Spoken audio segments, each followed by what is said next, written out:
मुफ्ती साहब, मुझे एक घटना याद आ रही है। नरसिंह राव की सरकार थी अयोध्या में, वो 6 दिसंबर से पहले की बात कह रहा हूँ, शायद नवंबर का कोई समय रहा होगा। राष्ट्रीय एकता परिषद की बैठक हुई। वो उसमें लगभग भारत का सारा राजनीतिक नेतृत्व, जो भी बड़ा नेता था वो उसमें शामिल था बैठक में। रात में 2:30 बजे तक बैठक चली, शाम से शुरू होकर। उसमें जयललिता, वो बीजेपी और संघ में तो थी नहीं, और तब तक बीजेपी से कोई रिश्ता भी उनका बहुत नहीं बना था। जयललिता ने अपने भाषण में उसमें कहा कि राम मंदिर हिंदुस्तान में नहीं बनेगा तो कहां बनेगा, इसलिए इस पर तो बहस ही नहीं करनी चाहिए, बनना चाहिए। कुछ चीजें ऐसी होती हैं जो स्वयं सिद्ध होती हैं। राम का जन्म, राम की शोभा यात्रा, कृष्ण का जन्म, कृष्ण की शोभा यात्रा, इसमें पाकिस्तान में पत्थर चल जाए समझ में आता है, लेकिन हिंदुस्तान में पत्थर चल जाए ये तो फिर बात गड़बड़ हो जाती है। नहीं मुफ्ती साहब, देखिए, पुरुषोत्तम मर्यादा श्री राम के नाम पर जी ये जो शोभा यात्रा है, ये सिर्फ देश का ही शोभा नहीं बढ़ा रहा, दुनिया भर में भारत का शोभा बढ़ाने का काम होता है। और मैं कहता हूं कि सरकारें कहती हैं कि मुस्लिम एरिया से ये जुलूस नहीं निकलना चाहिए। मैं कहता हूं क्या राम मुसलमानों के नहीं है? राम इस देश की आत्मा है, राम इस देश की पहचान है, राम इस देश का स्वाभिमान है। मैं कहता हूं पहले मुसलमानों के जहन को ये कहा जा रहा है कि यात्रा निकलेगा तो जय श्री राम के स्लोगन लगेंगे, मुसलमानों के खिलाफ गालियां दी जाएगी, और उसके बाद मुसलमान सड़कों पर आएंगे और मुसलमान आकर के पत्थरबाजी करेंगे। मैं कहता हूं कि पहले तो मुहर्रम का जुलूस हिंदुओं के एरिया से निकलता है, कभी इस तरह से गड़बड़ नहीं हुआ कि हिंदुओं ने पथराव किया या किसी और ने पथराव किया। मैं कहता हूं कि पथराव हो क्यों रहा है, कौन लोग हैं कर रहे हैं, या मुसलमानों की तरफ से हो रहा है या मुसलमानों को बदनाम करने की साजिश की जा रही है। अब आप देखिए तेलंगाना में आकर के देखिए कि जब राम नवमी में यात्रा निकल रहा, मुसलमान खुद खड़े हो गए, सिवाय राजा सिंह के उटपटांग बातें करने के छोड़ दीजिए। जब नुपुर शर्मा ने आवाज उठाई थी कुरान के ऊपर, तो सारे मस्जिद में जाके एक मिनट साधु जी, मुफ्ती साहब की बात कंप्लीट हो जाए फिर। एक मिनट साधु जी, अभी केवल मुफ्ती साहब जी जी जी मुफ्ती साहब, देखिए, ये जो लोग भी श्री रामनवमी की यात्रा पर पत्थरबाजी कर रहे हैं, मैं तो कहता हूं कि इनके घरों को बिल्डोजर से चला के गिरा देना चाहिए, और ये साजिश है। और मैं कहता हूं कि ये साजिश छोड़िए, इसमें सरकार क्या कर रही है। ममता बनर्जी ने कहा कि मुस्लिम एरिया में जाने की वजह से गड़बड़ हुआ। अरे भाई, हिंदू एरिया क्या, मुसलमान एरिया क्या, ये देश का एरिया है। हम मुहर्रम का जुलूस निकाल रहे हैं तो क्या हिंदू का एरिया है? वो किसी एरिया से हम निकाल सकते हैं। वो शोभा यात्रा निकल रहा तो किसी एरिया से निकाल सकते हैं। ये मुसलमानों का जो तुष्टीकरण हो रहा है, ये मुसलमानों के नाम पर जो एक खतरनाक खूनी खेल सेकुलर पार्टियां जो खेल रही है, इससे बीजेपी को तो बढ़ावा मिल रहा है। और कहीं अगर बीजेपी कर रही है तो डाल दो बीजेपी के लीडरों को, उनके घरों को बिल्डोजर चला के गिरा दो। क्यों नहीं कर रहे हो? तो ये बीजेपी के लीडरों को बदनाम करेंगे कुछ नहीं। मैं कहता हूं कि सेकुलर पार्टियां जिम्मेदार है। इस तरह की जो हरकतें हो रही, इनकी जिम्मेदारी तय होनी चाहिए और सरकार से सवाल करनी चाहिए। जी बिल्कुल ठीक बात है। संजीव कुमार जी, मैं आपकी सरकार की बात मान लेता हूं, तेजस्वी बाबू की। क्या उनने कहा हमको सब मालूम है, मैं उनको कोट कर रहा हूं, उनने कहा हमको सब मालूम है, संघीय लोगों की साजिश है और हम संघियों के प्रयोगों को खूब अच्छी तरह पहचानते हैं और उनसे निपटना जानते हैं। ठीक, तो बीजेपी और आरएसएस के जो 50 टॉप के लीडर हैं बिहार के, उनको तो अब तक गिरफ्तार करके जेल भेज देना चाहिए था आपको। नहीं, आप चिंटू पिंटू पकड़ के जेल भेज रहे हो।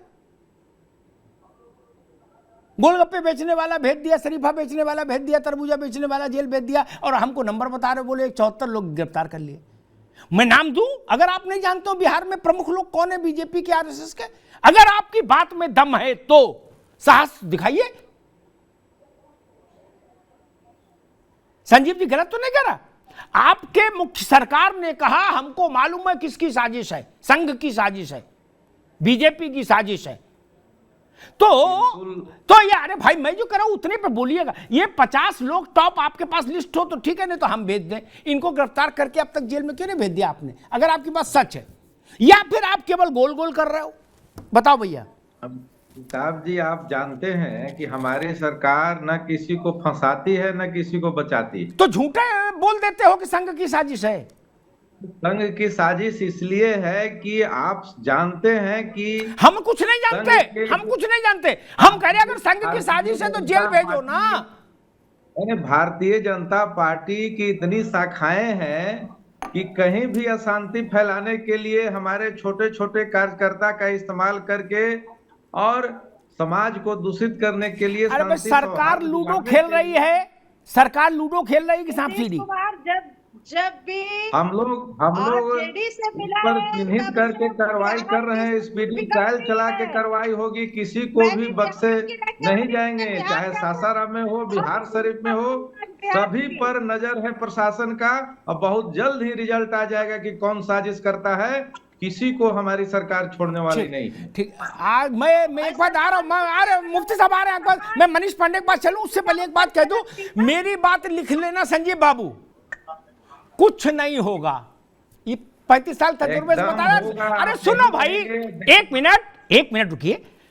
हमने नीतीश बाबू को पहली बार कार्यकाल तो देख नहीं रहे, बिहार का भी देखा, दिल्ली का भी देखा, कुछ नहीं होगा। चिंटू पिंटू सुंटू मुंटू पकड़े जाएंगे, चच्चर भेंत लगेंगे, 6 महीने में जमानत से आ जाएंगे। आप एक नंबर बता दोगे कि 100 पकड़ लिए, 50 पकड़ लिए, खत्म। मैं कह रहा हूं अगर आप में ताकत है और आपकी बात सच्ची है तो बड़ी कार्रवाई हमको दिखनी चाहिए। खैर छोड़िए मनीष पांडे, नहीं अगर ये प्रेस कॉन्फ्रेंस मत करिए ना मनीष पांडे, किसी दल के लोग का हो, भैया बड़ा संजीव बाबू रुक जाइए। संजीव बाबू की बात इसलिए पूरी तरह असत्य है क्योंकि पिछले तमाम ऐसे उदाहरण में बिहार के बता सकता हूं जब बड़ी घटनाएं घटी, यही गाल बजाए गए कि किसी को नहीं छोड़ेंगे, एक एक को कर देंगे। और पकड़े कौन गए? गुमनाम लोग, गुल्लू पिल्लू चिल्लू मिल्लू।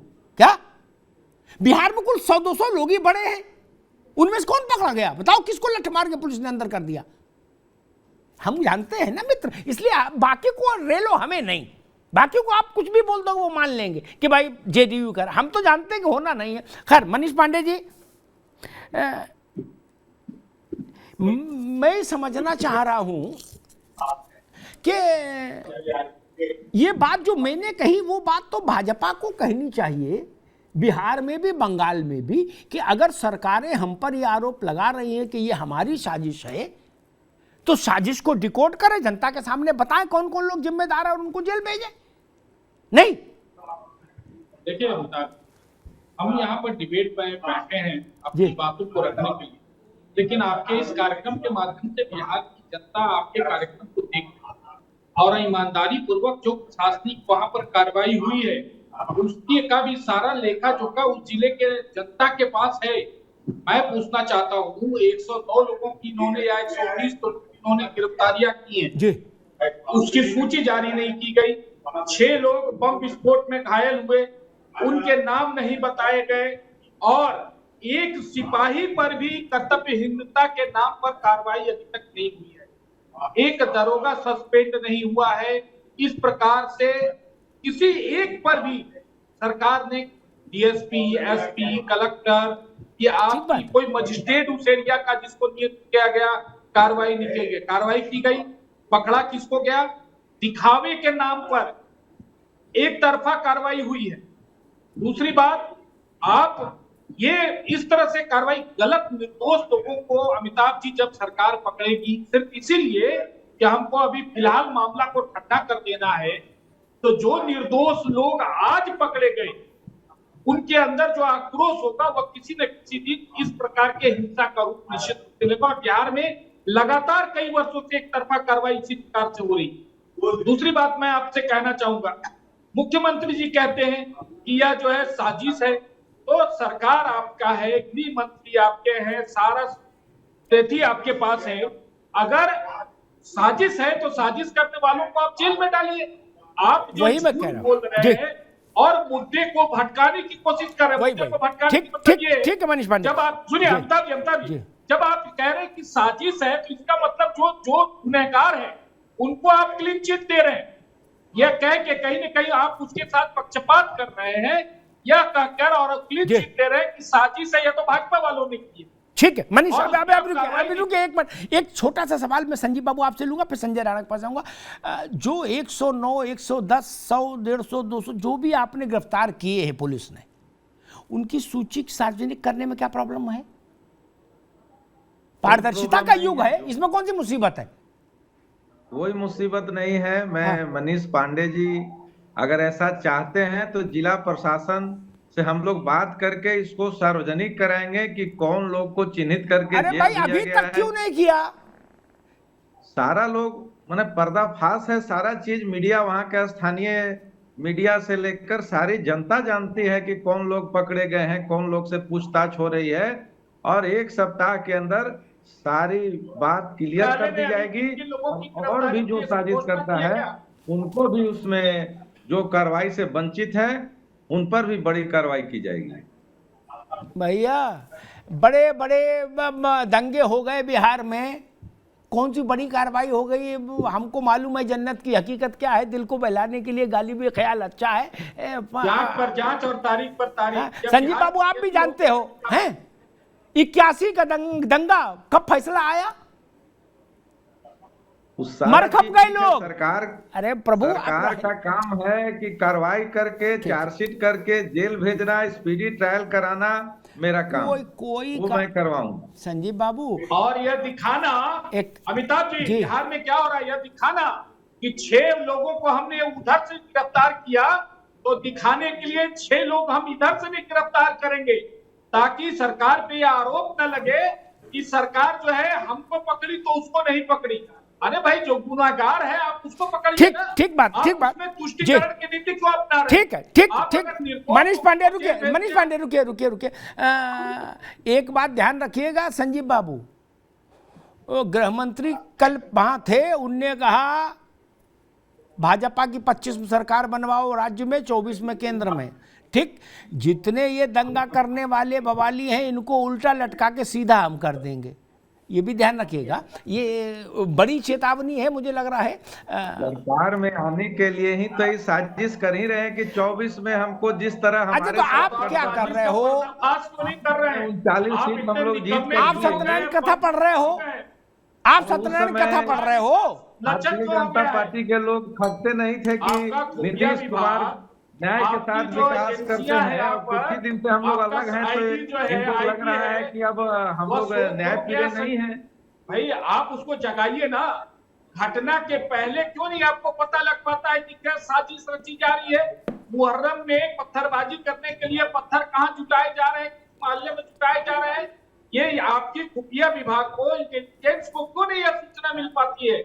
मैं पूछना चाहता हूँ, हर थाने में आपने वेतन दे रखा है, आपने स्पाई लगा रखा है, वह स्पाई आपको इस बात की सूचना क्यों नहीं दे पाती है? ये बताइए। और घटनाएं घट जाती है और घटना घटने के बाद आप कहते हैं कि आप कार्रवाई कर रहे हैं। भाई घटना घटने के पूर्व आप कार्रवाई क्यों नहीं कर पाते? संजीव जी, आपका गृह मंत्रालय इतना लचक क्यों हो गया है?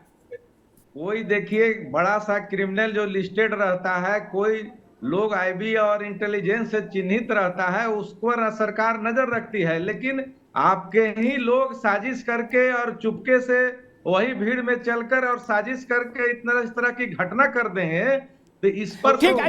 दोनों लोग रुकिए। अब आप नहीं, दोनों लोग रुकिए।